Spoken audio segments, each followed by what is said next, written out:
I do a lot of filming on my iPhone, whether it's vlog style content or capturing B-roll for products and reviews. So in this video, I'm going to share some of the accessories I use, like this cage for iPhone, MagSafe camera mounts and tripods, the SSD I use so I can record ProRes video to that external drive, and a great way to preview your iPhone shot on a secondary device. First, I want to tell you about a new app called Kino. It makes filming pro video on your iPhone super easy. It's from the makers of Halide, an incredible third-party camera app, and Kino has a bunch of powerful features like built-in and live previewing of LUTs. You can choose the format right in the app, a really clean UI so it makes it easy to film, and they have some more really cool features coming soon. So here's the app. I've been using it for about a week now, and when you first open it, you'll see it's a really clean UI. It works great both in portrait mode or in landscape. You have quick access to your 2x or even 5x lens if you're on a 15 Pro Max. You get some audio meters down here, which I appreciate seeing that. But two of my favorite features is the ability to quickly choose the format you want to shoot in using this menu right here by the viewfinder.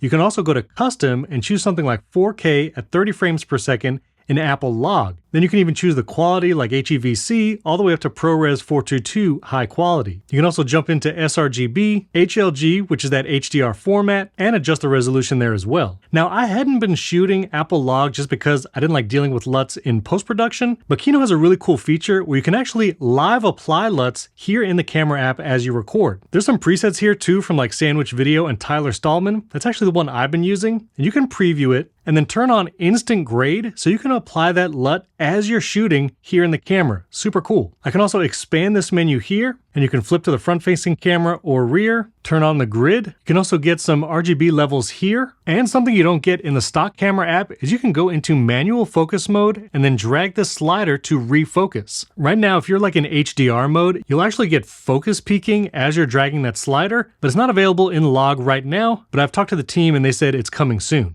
You can also jump into the settings for the app, and if you go into the grade settings, scroll all the way down, and then you can upload your custom LUTs right here in the app and use it live. And of course, because I don't want to take up my iPhone storage, I use this OWC SSD. It might look like a flash drive, but it's much more powerful than that and fast enough to capture that ProRes video directly. I allow Kino to record to it, and then I can go to the storage section, and you can see it will detect if a USB device is connected automatically, and I can choose to record to the files on that device.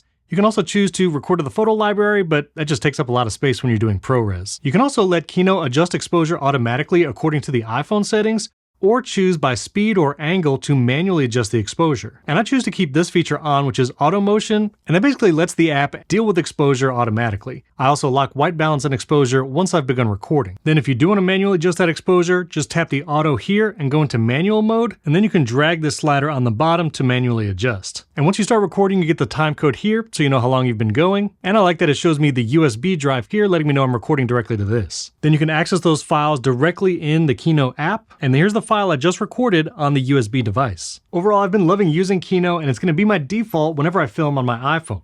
Now let's talk about some accessories. I showed you this OWC SSD, which is what I've been using to record ProRes video since I got the 15 Pro Max, but I do have some other accessories I want to show you. First of all, being this Moment MagSafe mount. This MagSafe mount is probably what I use most of the time. The phone just magnetically attaches to it. It has a cold shoe mount where I can put like a mic receiver, and this will screw on to most tripods. I typically pair this with my Joby Tripod. I like this little grippy part because it's easy to hold. I used this when I was vlogging in Apple Tower Theater over in Los Angeles. I can loosen the ball joint and move this all around. And it's just super easy to put your phone right on there and it attaches.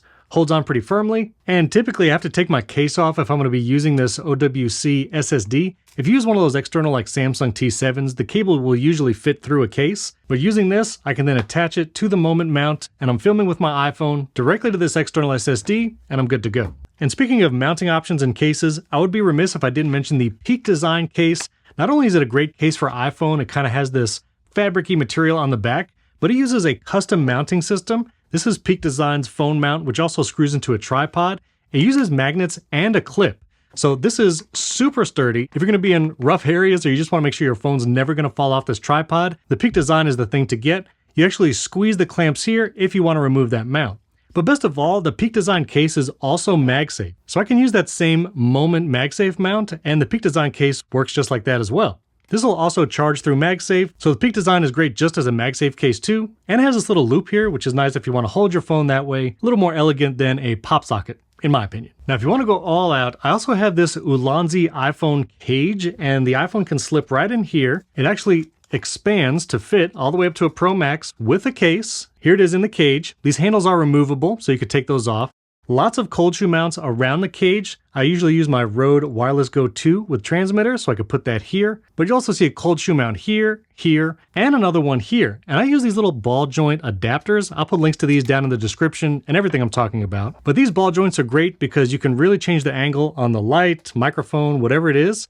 And then I usually use this Smallrig LED light. It's battery powered, rechargeable via USB-C, and you can adjust the intensity and color temperature all right here on the light. It actually comes with this little silicone softbox, which helps a little bit diffusing the light. I usually keep it pretty dim, but just nice to add a little bit of lighting on an iPhone rig. By the way, this is another tripod I use often. It's a Manfrotto. I'll try to find a link to Amazon as well. But I love this one because you just push this button, and then you can move the ball joint all around, let go, and then it stays steady. So no unscrewing or screwing to loosen or tighten the tripod. Another phone mount I've been playing is Tyler Stalman's clamp. This thing is really cool. First of all, it has a USB-C connector here at the bottom, which is great if you're going to be using that external drive. It's extendable, has little padding where your phone goes. There's a cutout for the cameras here in the back of the clamp, but now I can put the clamp on, extend it. The USB actually plugs into the bottom of the iPhone, holding it secure, leaving room for the camera bump there. And then I can plug in an external SSD using this USB port, and this has the tripod mount down here, so I can screw it in. Makes it easy to record on your iPhone in portrait mode, or I can get one of my little ball joint adapters, screw it into the back. Then I get myself one of these Ulanzi adapters like this, slides in there, and now I can record in landscape mode using Tyler Stalman's clamp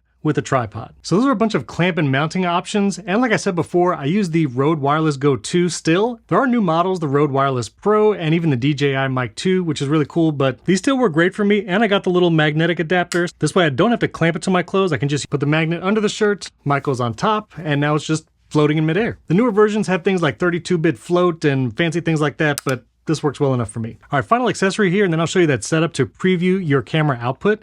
But this is the Osmo Mobile something from DJI, I'm not exactly sure. But it comes with one of these magnetic clamps, so you put your phone in here. You gotta make sure the camera is facing the right way. And then once you put that clamp on your phone can attach like that. I do like this because there's a button where I can just double click it and change the orientation of the phone. Plus I still can use this with my OWC SSD sticking out the side. Gets a little wonky depending on how far I'm panning, but works most of the time. And this is just great for B-roll, being able to slowly pan and move it around, keeping the phone steady even when it's handheld. Also comes with a little tripod you can screw into the bottom, or put this on one of your other tripods if you need a little more height. So if you want to preview the rear camera of your iPhone on a bigger display so you can see yourself and still use the best camera on your device, I actually use this app called Orion, ironically the same makers of the Kino app. From here, I actually use a USB-C to HDMI capture device. This is like a $10 adapter. Then you can get a USB-C hub like this Anker Aten one. I like getting multiple ports because A, I can read SD cards off of this, plug it into power so my iPhone is charging, and use the HDMI out here with the Orion app. I'll go HDMI out of the hub, go into the HDMI to USB-C capture device, and now when I plug in my iPhone, it's actually gonna mirror the display using the capture device and USB-C hub into the Orion app. So there's my phone. You can see that's actually a live preview of what's on my phone. Then I can jump into the Kino app that I'm going to use to film, and I'm previewing it large here on my iPad. And then I'll typically put my iPhone, say, on a tripod, plug it into power, and I'm ready to film for hours directly to that external SSD, and I'm previewing it here in the Orion app on my iPad. I'll tell you what, I'm going to film my entire video outro using the Kino app directly to this OWC SSD. So if you have any questions about my filming setup or accessories, leave comments below this video, subscribe to the channel before you go, hit that like button, and if you want to see how I use my M4 iPad Pro to edit podcasts pretty much every day, I'll leave that video right over here. And if you're into shortcuts, I just did one of my top 10 ChatGPT action shortcuts. That video's been doing really well. I'll link that video over here, and those are down in the description as well. Thanks for watching, thanks for subscribing, and I'll catch you in the next video.